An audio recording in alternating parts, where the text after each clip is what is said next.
Hi, I'm Trent with Columbus Epoxy Flooring, and real quick, I just wanted to put together a quick video to talk about one of the flooring systems that we install, which is a Decorative Flake system. It also is the most popular, most common floor that we install for a number of reasons, and I'll get into that later.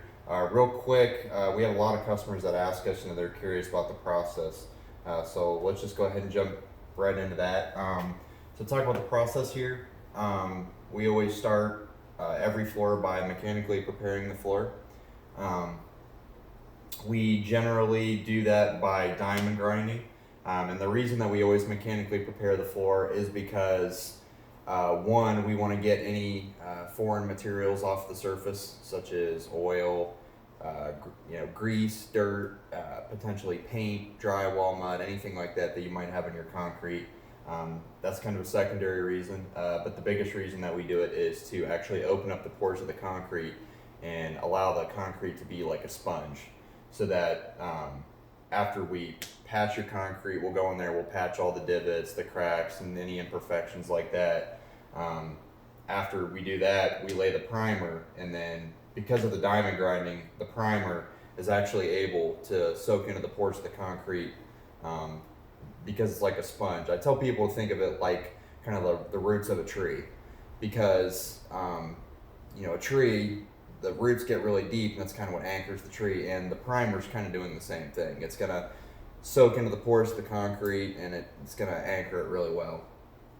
And then to go a little further detail of the primer, we use a special epoxy primer. I'm just going to put MVP there. MVP stands for Moisture Vapor Primer. For almost every floor that we install, we lay some kind of a moisture vapor primer. And what that protects against is vapor transmission that's coming up through your slab. Every single slab that's on grade is going to have some level of moisture vapor transmission coming up through it. And with the potential of it being high enough, it could potentially fail your floor coating, because most of the floor coatings that we're installing aren't breathable, and with enough hydraulic pressure from the vapor coming up, it's going to over time begin to fail your coating. You'll have some blistering and some bubbles forming, and things like that, and eventually it could be bad enough to where you'd have to remove the entire floor and redo it all over again. I'll probably try to do a video later on that gets into that topic a little bit further, but for now, that's kind of just a brief overview of why we use that primer. And then follow up the next day, we'll come in and we will base coat and flake the floor. Your base coat is a 100% solids epoxy base coat. And the reason we use epoxy is because it performs very well in terms of abrasion and impact resistance. And you can also put it a little bit thicker. So if you're in like a garage and you drop a heavy tool or a heavier piece of equipment, the epoxy is going to absorb that impact a lot better than some of the other coatings out there on the market. And the base coat is basically acting as your adhesive for the flake and locking the flake down to the floor. Anyway, after that's done, we'll return the following day and we will lay a polyaspartic top coat. And the reason that we now use polyaspartic top coats over our flake is because polyaspartics are an excellent top coat. They perform very well against scratching, abrasion. It's a very chemical resistant top coat, and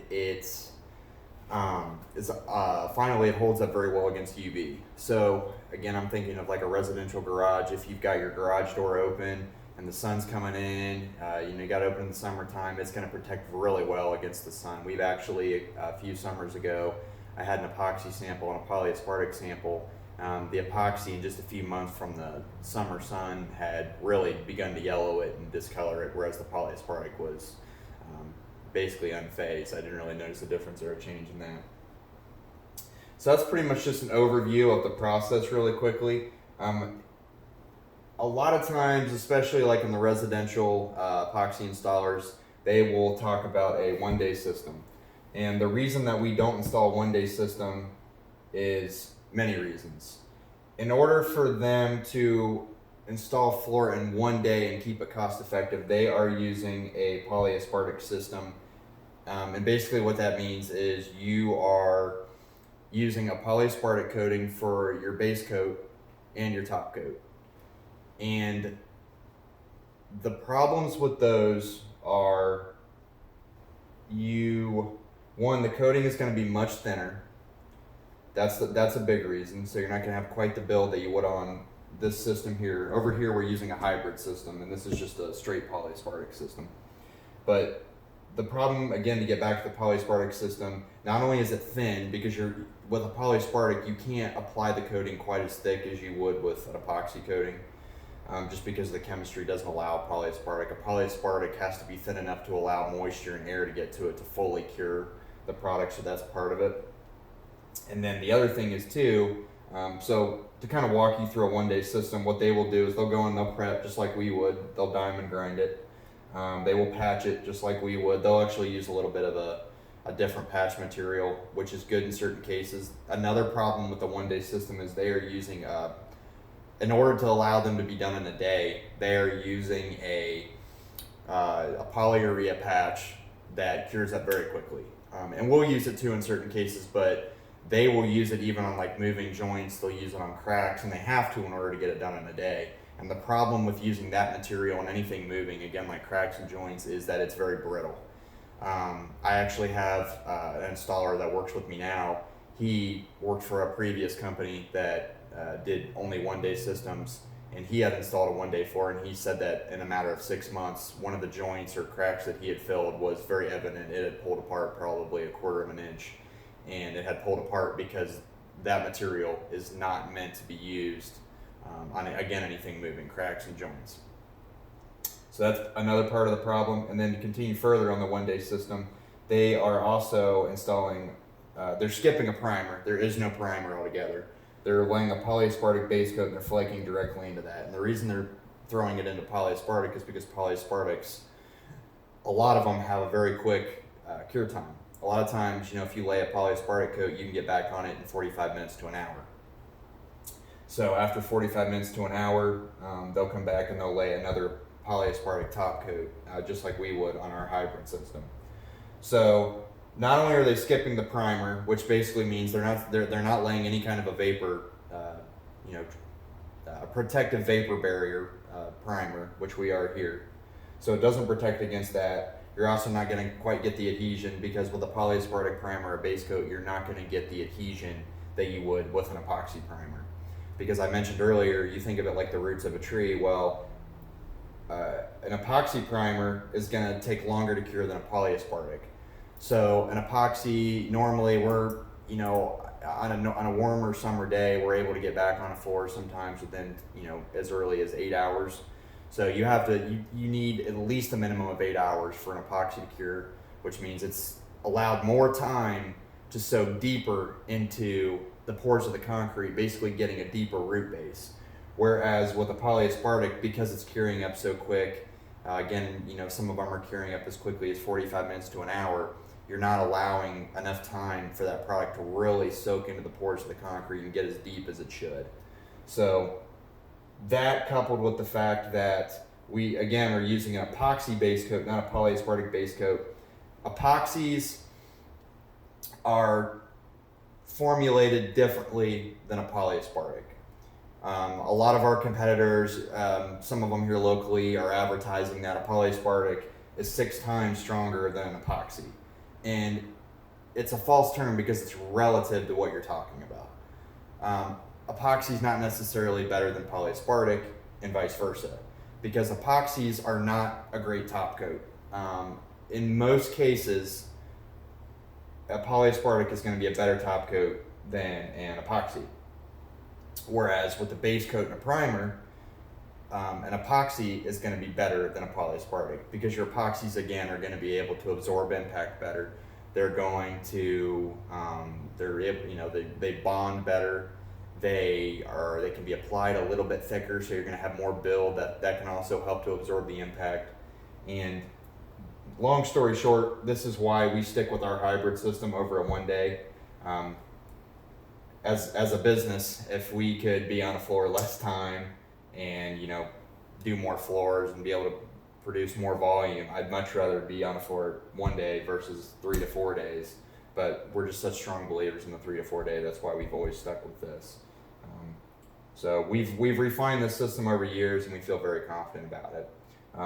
But enough of that. The other thing I want to talk about with the decorative flake, and the reason that this is the most common floor that we install, I think probably 80% plus of the floors that we install are flake. And basically it's all because of these benefits that we'll talk about right here. The benefits are, first off, is economical. Compared to a lot of other floors that we install, I mean, if you look online, you'll see your metallics, you'll see just a normal shop floor, one solid color. A lot of times that might be gray or beige. Urethane cements. Your urethane cements are an excellent floor. They're durable floors, but the problem is you're getting away from, they're getting away from the cost effectiveness. A urethane cement floor can cost anywhere from $10 upwards of $15 a square foot, whereas with your decorative flake, I hate talking about price, but normally, square footage wise, you're anywhere from $5 to $7 a square foot. So it's a very cost effective, economical floor. It's also very durable, and some of the other benefits of it would be your color options. There's a lot of aesthetics available for your flake. You can choose, without getting too much into it, there's nearly an endless amount of color options that you can select with your flake. So if you have, if you're trying to match the overall scheme of your company, or, if you're trying to match the overall colors of your house, you've got a lot of color options to choose from. And now anymore, what's cool is, a lot of people they'll ask us, is do you have anything available that doesn't look so garagey, that doesn't look so industrial? And there is actually. There are newer colors out that mimic stone, like a natural look. They're very earthy looking, and they look, I don't know what the right word for it is. They look a little more modern, a little more, they don't look so cartoony. I've heard people say the floor, some of the colors look cartoony. It looks very down to earth. So that's really cool. Another huge benefit that a lot of people don't talk about is how easy it is to repair a flake floor. So real world, if you are, you're in a garage and you're working with hand tools, you're in a machine shop and you drop something heavy. We did a video earlier, you can check it out, where we actually dropped a 40-pound cinder block on the floor to see what it did. Well, in this particular case, if you drop something heavy like that, there's a good chance that it could still damage the floor, even though these floors are very durable. Well, with a flake floor, if you damage it, it's very easy to go in there and repair it. It's like in most cases, if we have a customer that calls us up and says, "Hey, can you come out and repair a little area that we chipped in the floor?" Our guys will go out there, repair the floor, and normally it shouldn't take them much over an hour, if that, to repair the floor. And the other beautiful thing about the repair is that when it is performed, it's nearly impossible to see where the repair was done. With some of your other floors, metallics, I'll do a video on that later, get more in depth on the metallics, but I don't like metallics because if something is damaged on those, it's nearly impossible to match it up with the rest of the floor. And same with a lot of other flooring systems, like a solid color. If you got to repair a solid color, it's going to be pretty noticeable that you repaired it, at least for a little bit. It's going to look kind of like patchwork, like a quilt almost. But anyway, to get back to the decorative flake benefits, that's a huge benefit, is the repair. The other thing that I like about them is they hide dirt and just general daily abuse very well. So if you're in like a garage and you've got oil, fluids, and just dirt, things like that, it's going to hide that really well. Whereas if you have like a solid color floor, again, it's got a nice high sheen on it. I like to think of it like a car. So if you have a black car or a darker colored car, it's going to show the dirt really easily. If you have a black car, you run it through the car wash and you drive home, the next day you get up and you're driving it around, you look at it and you're like, I just washed it and it looks dirty. Well, that's you're going to have the same effect with like a solid color floor, but again with the flake, it's going to hide the dirt really, really well. So that's a big benefit. And then to kind of follow up with that is that it's very easy to clean. A lot of the floors that we install are very easy to clean. We have different cleaning methods that we recommend, but for these, it's generally very easy to clean them. All you need to do to clean them is you can mop them, warm, soapy water, and then I always tell people use a foam squeegee. Don't use a rubber squeegee because the rubber squeegees are too rigid. But if you use a foam squeegee, you can easily just squeegee it right out the door. We posted a video, I want to say earlier this year, on one of the garages that we have that we cleaned, and it cleans very well. I dipped a sponge in some water, scrubbed it a little bit, and just squeegeed the water out the door, and it took us maybe 15 minutes. In Ohio, we get all kinds of salt and nasty stuff from the roads. So my wife would pull in, that stuff would drip off the car, and the floor was just black. But anyway, it in the video that was on there, it only took us maybe 15 minutes, and it went from being black to looking brand new. So that was a big testament as to how easy they are to clean. I'm gonna skip this one for now. Another huge one is they're waterproof. So I'm a firm believer that in basements, these are the absolute best floors to have in a basement. Because, for example, unfortunately basements flood. Well, when they do flood, these floors, because they're waterproof, they're going to be unaffected if a basement ever floods. So, it's not uncommon for us to get calls from, mitigation, or not mitigation, but restoration companies, where, they've called us and said, hey, this customer had a basement flood, or you guys, can you put an epoxy floor in? And it's an excellent floor to put in. For one, it's so easy to clean up the water and any mess that occurs in the basement, but it's also unaffected. So that's a huge benefactor. And then finally, I'll touch on the slip resistance. All these floors are non-permeable, so if you get water, grease, or just any fluids in general that are sitting on the floor, they will be slippery. So with these floors, we offer a numerous level of slip resistance. So we'll go anywhere from light, medium, heavy, and we have samples that we'll show customers, and they can kind of feel them, walk on them, and get an idea of what they feel comfortable with. I normally encourage people to put water on the floor, because that's going to be a good test as to how it's going to perform when it's wet.